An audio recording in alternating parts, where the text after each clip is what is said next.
আসসালামু আলাইকুম everyone, welcome to Sajia travel blogs. আজকে দেখতে পাচ্ছেন কত সুন্দর একটি জায়গায় চলে আসছি ঘুরতে, বঙ্গবন্ধু সামরিক জাদুঘরে।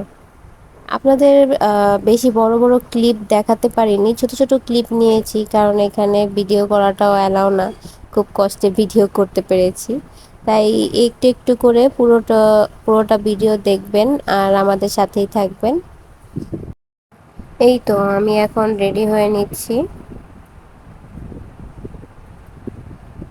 আর অনেক খুশি, অনেকদিন পর ঘুরতে যাব। আর এর আগে মুক্তিযুদ্ধ জাদুঘরে যাওয়া হয়েছে, তবে পুরনোটায়, আর এবার নতুনটায় যাওয়া হয়নি। এবার ফার্স্ট টাইম যাচ্ছি বঙ্গবন্ধু সামরিক জাদুঘরে। আগে তো নাম ছিল মুক্তিযোদ্ধা জাদুঘর, তবে আগে যেটা গিয়েছে ওইটা অনেক ছোট ছিল, এত বড় ছিল না। আর দেখা গেছে সব কিছু যুদ্ধ নিয়েই ছিল, ইউনিক ইউনিক কিছু ছিল না, সব যুদ্ধ নিয়ে ওখানে সব কিছু ছিল। এই তো আমি পুরোপুরি রেডি, দেখতে পাচ্ছেন আমাকে। এখন চলে যাব, এখন রওনা দিব। ও হ্যাঁ, আরেকটা কথা বলতে তো ভুলেই গিয়েছি। আর আমরা গতকাল রাতে আগে থেকে আমরা অনলাইনে টিকিট কেটে নিয়েছি, যার প্রাইস ছিল 100 টাকা টিকিটের মূল্য পার পারসন। আর অনলাইন থেকে কাটলে আপনাদের যে সবার জন্য এটা সুবিধা হবে অনলাইন থেকে কাটলে, কারণ গিয়ে আর লাইন ধরতে হবে না, না হলে বিশাল বড় লাইন ধরতে হয়। অনলাইন থেকে কাটলে সেই লাইনটা আর ধরা লাগে না, এত বড় লাইন। আর আমরা গিয়েছিলাম শুক্রবার, যার কারণে তো শুক্রবার আরও বেশি মানুষ থাকে, তখন আর ভিড়টাও বেশি থাকে। তাই চেষ্টা করবেন অনলাইনেই টিকিটটা কেটে তারপরে আসতে। এই তো আমরা এখন টিকিট কেটে ভিতরে ঢুকে গিয়েছি। প্রথমে ঢুকতেই এই পুকুরটা, আর এটা হচ্ছে 2 নাম্বার গেট দিয়ে ঢুকতে পুকুরটা পড়ে, আর প্রথম গেট দিয়ে নয়। কারণ যারা অনলাইনে টিকিট কাটবে তারাই একমাত্র 2 নাম্বার গেট দিয়ে ঢুকবে। আর যারা হচ্ছে লাইন ধরে তারা হচ্ছে 1 নাম্বার গেটে। তো এদিক দিয়ে ঢুকেই দেখি কি সুন্দর একটা পুকুর, কিন্তু বাইরে এত রোদ আর এত গরম ছিল। বলতেছিলাম আসো সবাইকে, আসো আমরা ছবি তুলে নেই, দিনের আলো থাকতে থাকতে ছবিগুলো তুলে নেই, নাহলে সুন্দর আসবে না। পরে আমরা ফটোশুট করলাম, ভিডিও করলাম বাইরে অনেকক্ষণ দাঁড়িয়ে। এরপরে দেখি বিশাল বড় লাইন হয়ে যাচ্ছে, পরে চিন্তা করলাম হ্যাঁ, দেরি হয়ে যাচ্ছে, তাড়াতাড়ি করে ভিতরে যাই, নাহলে পরে পুরোটা দেখতে পারবো না। আর ছোট কিংবা বড় সবার জন্য সুন্দর একটি পরিবেশ আর সুন্দর একটি জায়গা বলবো, অবশ্যই অবশ্যই সবাই যাবেন। অবশ্যই বঙ্গবন্ধু জাদুঘরে ঘুরে আসবেন, ছোট কিংবা বড় সবাইকে নিয়ে, পুরো ফ্যামিলি নিয়েও চলে যাবেন ঘুরতে বঙ্গবন্ধু জাদুঘরে। উম, এখন এই যে ভিতরে ঢুকে গেলাম, ঢুকি দেখি মানচিত্রে বাংলা ইতিহাস নিয়ে অনেক কিছু লেখা। তারপরে এখানে তলোয়ার তলোয়ার তারপর হচ্ছে ছুরি, কত কিছু দিয়ে ওরা যুদ্ধ করেছিল সেগুলো দেওয়া। তারপরে এখানে থ্রি ডিরও ওরা ব্যবস্থা করেছিল। দেখেন কত কিছুর এখানে আলোচনা করা আছে, মানচিত্র দেওয়া আছে, যুদ্ধ কিভাবে করতো, হাতি দিয়ে ঘোড়া দিয়ে কিভাবে যুদ্ধ করতো, তলোয়ার দিয়ে কিভাবে, ধনুক দিয়ে, এগুলো সব কিছু এখানে বর্ণনা দেওয়া আছে। এটা আপনারা চাইলে এখানে স্ক্রিনেও দেখতে পারবেন ক্লিক করে। আবার সরাসরি তো দেওয়াই আছে সব কিছু, আবার স্ক্রিনেও ওরা পাশাপাশি এই এই জিনিসটা অনেক সুন্দর করেছে যে স্ক্রিনেও দেখতে পারবেন ডিটেলসগুলো। এটা হচ্ছে নিচতলা, প্রথমে আমরা নিচতলা ঘুরে দেখতেছিলাম। এখানে দেখেন বাংলাদেশের মানচিত্র, ঢাকা খুলনা সব কিছু দেওয়া। তারপর হচ্ছে শান্তিতে সংগ্রামে সমুদ্র দুর্জয় কিভাবে করেছে। এইটার সামনে দাঁড়িয়ে জানেন মানে বিশ্বাস করবেন কিনা, এইটার সামনে দাঁড়িয়ে মনে হচ্ছিল যে পুরা কক্সবাজারের মানে ফিল নিচ্ছিলাম দাঁড়ায়, মনে হচ্ছে যে পুরো আমি কক্সবাজারের সামনেই আছি। পানিগুলো আমার সামনে দিয়ে যাচ্ছে, মনে হচ্ছে যে পানিগুলো পুরোই আমার সামনে পায়ের কাছে চলে আসতেছে, এরকম লাগতেছিল, ফিল ফিল হচ্ছিল পাখিগুলো। তারপরে হচ্ছে এখানে দেখেন নৌকা, পালতোলা নৌকা, আরো কত কিছু দেখাচ্ছিল এটার ভিতরে। আমার এটা দেখে খুবই ভালো লাগছে, খুবই ইউনিক। আর একটু পর মনে হচ্ছিল এটা পুরোটা দেখা শেষ করে যে আমার মাথা ঘুরাচ্ছে, মনে হচ্ছে পুরো চোখের সামনে দিয়ে এগুলো যাচ্ছে। এরপরে এখানে পালতোলা অনেকগুলো নৌকা সাজানো ছিল, ভ্যারাইটিস ধরনের, এক একটা এক এক রকমের নৌকা, ভেরিয়েশন, এক এক সময় এক এক ভেরিয়েশনে আসছে। এই প্রথম গীত থেকে সব কিছু ডিটেলস এখানে দেওয়া। এই দেখুন কি সুন্দর পালতোলা নৌকাগুলো, ওয়াও! দেখছি আর ভাবছি আমাদের দেশে এত কিছু আছে যা হয়তো শেষ করা যাবে না। তারপরে এখানে একটি মানচিত্র দেখতে পাচ্ছেন, ওরা কিভাবে যুদ্ধে যাবে সেই মানচিত্র, অপারেশনে কিভাবে গিয়েছে নৌকায় করে, এখানে সব কিছু দেওয়া। Operation jackpot. এরপর একটি জাহাজের ভিতরে ঢুকে গিয়েছি, এটা পুরোটাই একটা জাহাজ ছিল। ঢুকার পর মনে হচ্ছিল পুরো শিপ মানে বাস্তবেই চলতেছে। আর সাউন্ডটা আমি দিতে পারলাম না, কারণ সাউন্ড দিলে কপিরাইট খেয়ে যাব, এই কারণে সাউন্ড অফ করে দিয়েছি। আর সাউন্ডটা এমন হচ্ছিল যে মনে হচ্ছে পুরো চারপাশ থেকে শুধু বাস্তবে পুরো আমি শিপের ভিতরে আছি, এতটা সুন্দর করছে এই জায়গাটা। তারপর সবচেয়ে হাস্যকর জিনিস হচ্ছে এই লোকটা, আসলে এটা লোক না, এটা হচ্ছে আর্টিফিশিয়াল ভাবে। ওনাকে দেখে আমরা সবাই না হতভম্ব হয়ে গিয়েছিলাম, কারণ ফার্স্টে আমরা ভেবেছিলাম উনি মানুষ, মনে হয় একজন দাঁড়িয়ে আছে, পুরো বাস্তবেই মানুষ লাগছিল ওনাকে। এরপর এইখানে দেখুন অনেক কিছু আছে, গান, তারপরে এখানে অনেকে পিয়ানো বাজাচ্ছে, সেলুট করছে, আরো কত কিছু আছে কল্পনার বাহিরে। অনেক কিছু, অনেক কিছু একদিনে দেখা গিয়েছে।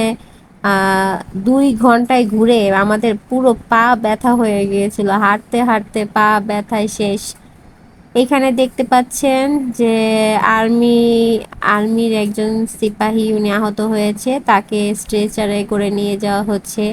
এখানে এটা সাজানো হয়েছে খুব সুন্দর করে, পুরো বাস্তব বাস্তব মনে হচ্ছিল। তারপরে এখানে আর্মিরা কিভাবে যুদ্ধ করে এগুলো ওরা পুরোটাই বাস্তবের মতো করে করেছে, যে কিভাবে ওরা যুদ্ধ করে, কিভাবে ওরা সাইড থেকে অ্যাটাক করে, এগুলো সব কিছু এইভাবে দেওয়া, কিভাবে বোম ফালাচ্ছে, কিভাবে গুলি করছে, অনেক সুন্দরভাবে এটা করেছে।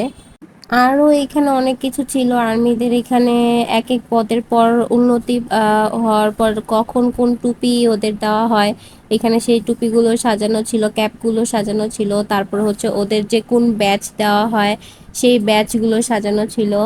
এখানে 2জন আর্মি পার্সন সুজুকি বাইক দিয়ে ওরা বাইক চালাচ্ছে। তারপরে এখানে আমাদের 16ই ডিসেম্বর আমাদের কাছে পাকিস্তানিরা আত্মসমর্পণ যখন করেছিল, সেই দলিল, সেই অরিজিনাল দলিলটা এখানে এই যে দেখতে পাচ্ছেন আপনারা। আর এই যে ওরা স্বাক্ষর করছে, এখানে পুরোটা আলোকচিত্র দেওয়া আছে, অনেক সুন্দর করে আর্ট করেছে এখানে, প্রমাণ সহ এখানে দেওয়া হয়েছে।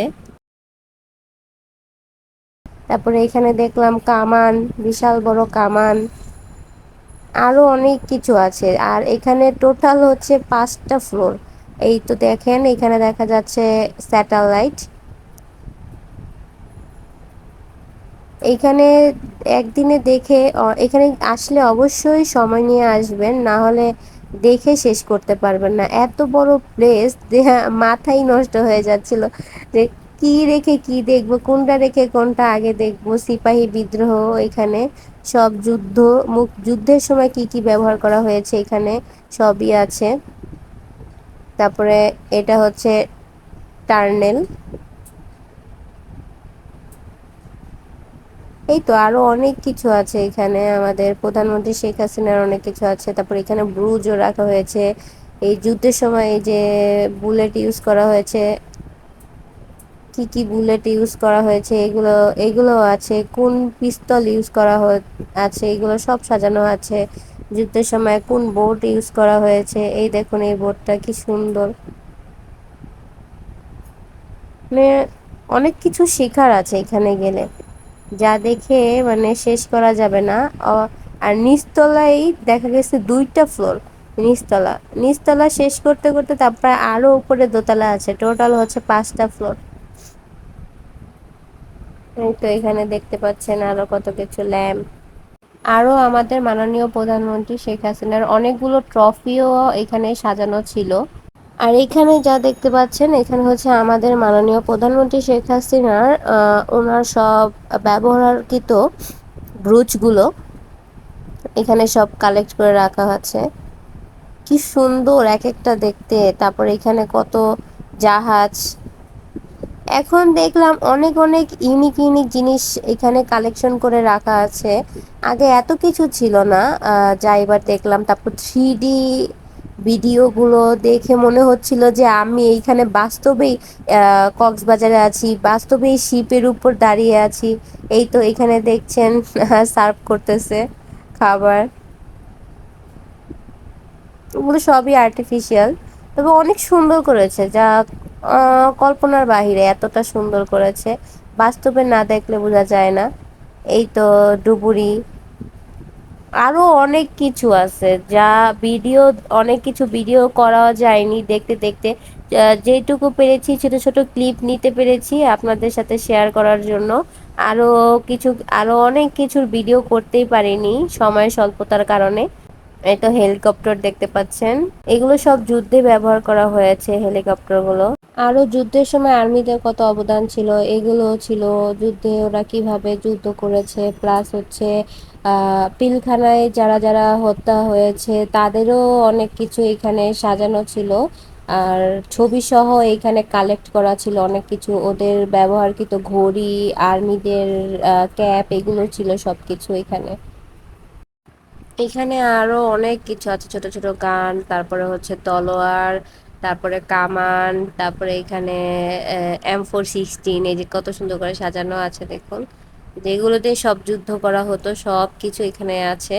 এমন কিছু নেই যে এখানে নেই। আর প্লাস হচ্ছে আর্মিদের অনেক কিছু এখানে আছে। এবার যা দেখলাম আর্মিদেরই বেশি দেখা যাচ্ছিল। তারপরে যুদ্ধের তো ছিলই, প্লাস হচ্ছে হেলিকপ্টার, তারপরে হচ্ছে কিছু নকশিকাঁথার দৃশ্য, তারপরে হচ্ছে গ্রামীণ দৃশ্য, আরও অনেক কিছু, প্লাস বাংলাদেশের পতাকা সহ আরও অনেক অনেক কিছু ছিল, আহ, যা শেষ করার মতো নয়। এই দেখুন এখানে গ্রামীণ দৃশ্য, এখানে স্মৃতিসৌধ, ব্রিজ, তারপর হচ্ছে গ্রামের কৃষকরা কিভাবে কাজ করে। তারপরে এই তো এখানে হচ্ছে দেখুন আরো এই তলোয়ার, সব হাতিয়ার দিয়ে প্রাচীন যুগে কিভাবে ওরা কাজ করতো সবকিছু এখানে এলইডি ভাবেও সব দেওয়া আছে। সামনে ডিটেলস সব ওরা দিয়ে দিয়েছে। আর এই দেখুন আমাদের বাংলাদেশের প্রথম পতাকা, যে বাংলাদেশের মানচিত্র খচিত পতাকা, প্রথম একদম সর্বপ্রথম এই পতাকাটা আঁকা হয়েছিল, তৈরি করা হয়েছিল। এর পাশেই গণহত্যা নিহতদের জন্য যে পতাকাটা ছিল এটা ভাঁজ করা ছিল। তারপর এটা দেখুন প্রথম নকশা, নকশা যখন করা হয়েছিল এই পতাকাটা হচ্ছে প্রথম নকশা। তারপরে চলে যাই একটি ট্রফির সামনে, দেখি এই ট্রফি দেখে মনে পড়ছিল যে বিশ্বকাপের ট্রফি। আসলে তা না, আমরা একটু দুষ্টামি করছিলাম, এটা বিশ্বকাপের ট্রফি, আর্জেন্টিনা নিয়ে গিয়েছে এরকম বলে দুষ্টামি করছিলাম। এটা হচ্ছে বাংলাদেশে একটি আয়োজিত ফুটবল খেলায় জিতেছিল, যেটি জাদুঘরে সংরক্ষণ করে রাখা হয়েছে। এরপর আরেক জায়গায় চলে যাই, এটি হচ্ছে আর্চার, যাকে বাংলায় বলে তীরন্দাজ। কিভাবে তীরন্দাজ করা হয় সেটি এখানে ডিটেলসে লেখা ছিল। অনেক সুন্দরভাবে এখানে আর্টিফিশিয়াল ভাবে করেছে আর্চারটা। দেখুন কি সুন্দর ধনুক মারছে, খুবই ইউনিক, অসাধারণ এক কথায়। আরো চাঁদের উপরে গাড়ি দিয়ে 3D চশমা দিয়ে দেখা যায়, এটাও ছিল।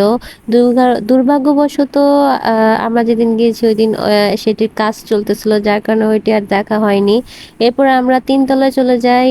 একদম তিনতলা বলতে এটা হচ্ছে একদম লাস্ট ফ্লোর, এটা পাঁচতলা, এটা পাঁচতলা বলতে হবে, এটা তিনতলাও না, কারণ একদম নিচতলার থেকেও আরো অনেক ফুট নিচে মাটিতেও ওরা অনেক সুন্দর সুন্দর জিনিস রেখেছে।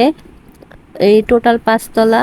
আর এই যে 3 তলা যাওয়ার পর এক এক দেশের পতাকা, বাংলাদেশের পতাকা, ইউনেস্কো, তারপরে হচ্ছে অনেক অনেক পতাকা এখানে আছে সাজানো, দেখতে পাচ্ছেন আপনারা। তারপর ওদিক থেকে বের হয়ে দেখতে পাই একটি মাটির ঘর। মাটির ঘর অনেক সুন্দর করে সাজানো, আবার এখানে আর্মি পার্সন দাঁড়ানো, উনি টহল দিচ্ছে। তারপরে এখানে সুন্দর করে পাহাড়েই এই মাটির ঘরটা, এখানে ছবি আঁকাই আছে। মাটির ঘরের ভিতরে খাট, তারপরে কুপি, তারপর হচ্ছে অ্যারোসল, মানে অনেক কিছু ছিল ওদিকে। আর এই জাদুঘরটি শুক্রবার 3টা থেকে খোলা থাকে, আর অন্যান্য দিন হচ্ছে আপনারা সকাল 10:30 থেকে 2 টাইম খোলা পাবেন, মাঝখানে লাঞ্চের ব্রেক পাবে, আবার 3টা থেকে খোলা, এরকম। শুধু বন্ধের দিন 3টা থেকে খোলা থাকবে জাদুঘরটি। তা আজকে এই পর্যন্তই। আপনারা অবশ্যই বঙ্গবন্ধু সামরিক জাদুঘরে ঘুরতে যাবেন। আশা করি সবার খুব ভালো লেগেছে ভিডিওটি। আমাদের সাথেই থাকবেন।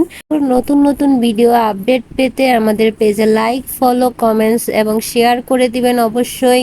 আর অবশ্যই আমাদের চ্যানেলটি সাবস্ক্রাইব করে দিবেন। আরও নতুন নতুন ভিডিও পেতে আমাদের পেজটিও ফলো দিয়ে দিবেন। আজকে এই পর্যন্তই। সবাই ভালো থাকবেন। আল্লাহ হাফেজ।